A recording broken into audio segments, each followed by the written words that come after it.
உறுப்புகளை பலமாக்கக்கூடிய ஒரு மூலிகை தான் மிளகு. நமக்கு ஏற்படக்கூடிய எந்த விதமான உடல் உபாதைகளையும் மிளகின் காரம் சீர்படுத்தி கொடுக்கும். த்ரோட் இன்ஃபெக்ஷன் முதல்ல, போல்டு வாய்ஸ் ரெண்டாவது. ஏன்னா உடம்புல இருக்கக்கூடிய ராஜ உறுப்புகள் பலம் பெற்றால் மட்டும்தான் மனுஷன் தெளிவா இருக்க முடியும். ஒரு ஹார்ட்ல பெயின் வச்சுட்டு சவுண்டா பேசுன்னா முடியாது. வயிற்றுல வலிய வச்சுட்டு கத்துன்னா முடியாது. பித்தப்பை எவ்வளவு இருக்கு இல்லையா உடம்புல, சுவாசப்பை, இதெல்லாம் பலம் வேணும். இந்த பலத்தை இழக்க செய்வது எது அப்படின்னு பார்த்தோம்னா நம்ம உண்ணும் உணவுகளால் உண்டாகக்கூடிய உயிர் பூச்சிகள். இதை நீங்க ஃபங்கஸ்ன்னு எடுத்துருங்க, கொக்கி புழுன்னு எடுத்துருங்க, வைரஸ்ன்னு எடுத்துருங்க, எப்படி வேணா எடுத்துருங்க. அந்த புழுக்கள் இந்த ராஜ உறுப்புகளை தாக்கும் போது அதிகமான வலி, இப்படி பல பிரச்சனைகள் உண்டாகும். அதனால நம்ம சொல்ல வர விஷயத்த சரியா சொல்ல முடியாத போயிடும். ஏன்னா இந்த புழுக்கள் உண்டாகிறது எதனாலன்னா அமிலங்கள் வரும். இந்த அமிலங்கள் ஒன்னோட ஒன்று கம்யூனிகேட் பண்ணும்போது, இணை சேரும் போது அதுவே ஒரு உயிர் பூச்சா மாறும். ஒரு அரிசி சாதம் கொண்டு போய் குப்பையில போட்டீங்கன்னா ஒரு வாரம் கழிச்சு பார்த்தா புழு நெளியும். எவ்வளவு சுத்தமான இடத்துல போட்டாலும் அப்ப அரிசியில ஒன்னோட ஒண்ணு கலக்கும் போது, அமிலங்கள் கலக்கும் போது புழுவா மாறும். அரிசியில இருக்க புழு இருக்கான்னா அரிசியை வேக வச்சு அவிச்சு சாதமாக்கி சாப்பிட முடியாத குப்பையில போட்டு அது கூட தண்ணி சேருது. தண்ணி ஒரு வகையான அமிலம் தான். இப்படி இந்த உறுப்புகள்ல பூச்சிகள் ஒன்று சேர்ந்ததுன்னு சொன்னா உடலை கெடுக்கும். இந்த உடலை காப்பாற்றுறதுல மிளகு ஒரு சிறந்த மருத்துவ நிவாரணி.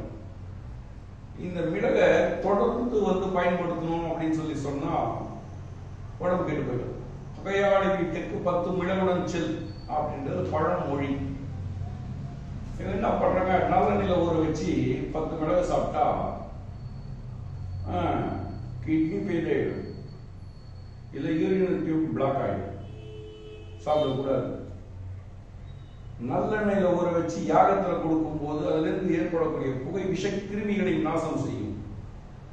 அதுக்கு அது சில எதிரிகளை அழிக்கிறதுக்கு, எதிரிகளை அழிக்க உங்களுக்குள் நமக்குள் இருக்கக்கூடிய எதிரிகளை ஒழிக்கிறதுக்கு இதை பயன்படுத்தலாம்.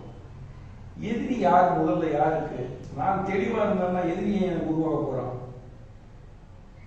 ஒரு போராமை உணர்ச்சி, ஒரு காழ்ப்புணர்ச்சி, ஒரு பார்த்த உடனே சில பேருடைய atmosphere, body language, bold voice, இதெல்லாம் பிடிக்காது சில பேருக்கு. ஏன்னா என்னால் அது முடியாத பட்சத்துக்கு மேல இயல்பா எனக்கு போராம வந்துடும். இது இயல்பு, மனிதனுக்கான இயல்பு. காரணம் என்னன்னா தாழ்வு மனப்பான்மையினால் நான் உந்தப்படும் போது எதிராளிய அவங்களுடைய பாடி ஸ்ட்ரக்சர் நல்லா இருக்கு, ரொம்ப ஹெல்த்தியா இருக்காங்க, போல்டா பேசுறாங்க, அவங்கள நம்மளால முடியலையே அப்படின்னும் போது அவங்க மேல ஏற்படக்கூடிய ஒரு காழ்ப்புணர்ச்சி என்ன அவங்களை எதிரியா பாவிக்க சொல்லுது.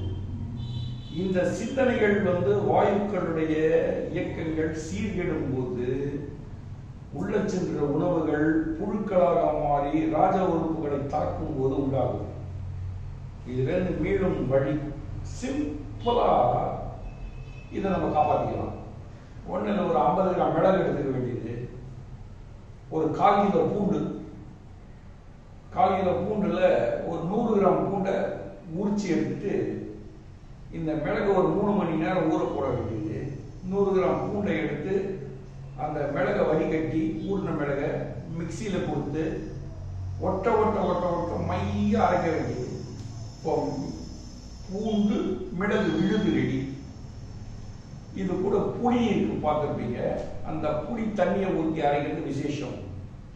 அரைச்சி எடுத்துட்டு கொஞ்சம் நல்லெண்ணெயோ கடலெண்ணெயோ நம்முடைய டேஸ்ட்டுக்கு தகுந்த அந்த சுவை, சில பேருக்கு கசப்பு சுவை இருக்கும், நல்லெண்ணெய் பிடிக்காது, சில பேருக்கு கடலெண்ணெய் பிடிக்காது. எந்த எண்ணெய் வேணுமோ அந்த எண்ணெயை ஊற்றிட்டு இந்த விழுத கடுகு கொஞ்சம் போட்டு தாளிச்சிட்டு 4 கடலை பருப்பு உளுந்த பருப்பு போட்டு ஒரு 4 வெந்தயத்தை போட்டு பொன் வறுவலாக வறுத்துட்டு இந்த விழுதில் கொட்டிடணும். பூண்டு மிளகு விழுத கொட்டிடணும். கொட்டிட்டு நல்லா மிக்ஸ் பண்ண வேண்டியது. இது கூட மேற்கொண்டு புளி பாருங்க, அதை சாறு எடுத்து அந்த புளிச்சாரை ஊற்றி தேவையான அளவு வச்சுட்டு மஞ்சள் தூள், சிறிதளவு மிளகாய் பொடி, தேவையான அளவுக்கு உப்பு, இதை அதை போட்டு மிக்ஸ் பண்ணிட்டு ஒரு சின்ன கட்டி வெல்லம் அதை போட்டு நல்லா கிளற வேண்டியது. வெல்லம் கரைஞ்சிடும். இதை விழுது நல்லா கொதி வரும்போது மீதி இருக்க ஒரு 150 கிராம் பூண்டை அதில் போட்டுற வேண்டியது. போட்டுட்டு திருப்பி நல்லா கிளறும் போது ஒரு பேஸ்ட் இருக்கு இல்லைங்களா, அந்த மாதிரி ஒரு திக்கான ஒரு பொசிஷனு இது வந்துடும். இந்த உணவு இது உணவு. இத மிளகு குழம்பு, மிளகு பூண்டு குழம்புன்னு சொல்லி நம்ம சொல்லிக்கலாம். ஆனா அது ஒரு உண்மையான, அதுவும் உண்மைதான்.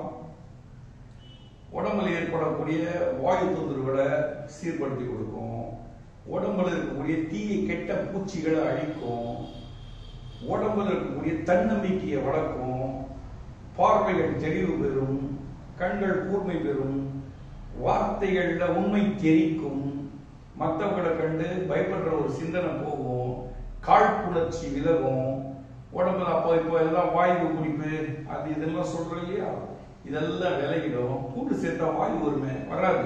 அதுதான் மிளகு சேர்க்கிறது. பூண்டில் இருக்கக்கூடிய வாயுக்களையும் கலைக்கும். பிரஷர் இருந்ததுன்னு சொன்னா டவுன் பண்ணி கொடுக்கும்.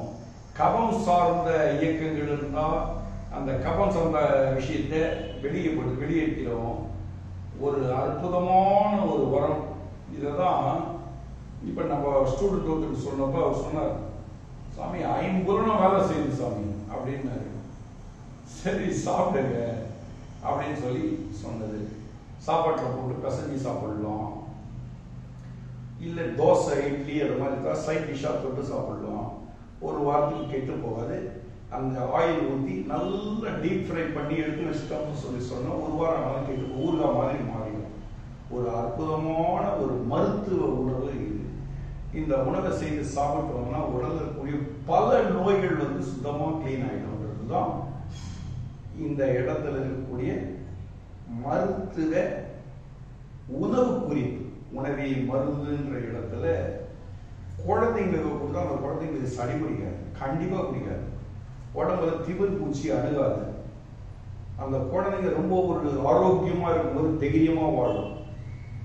எதுக்கும் தேவையில்லாத இடத்துக்கு பயப்படாது.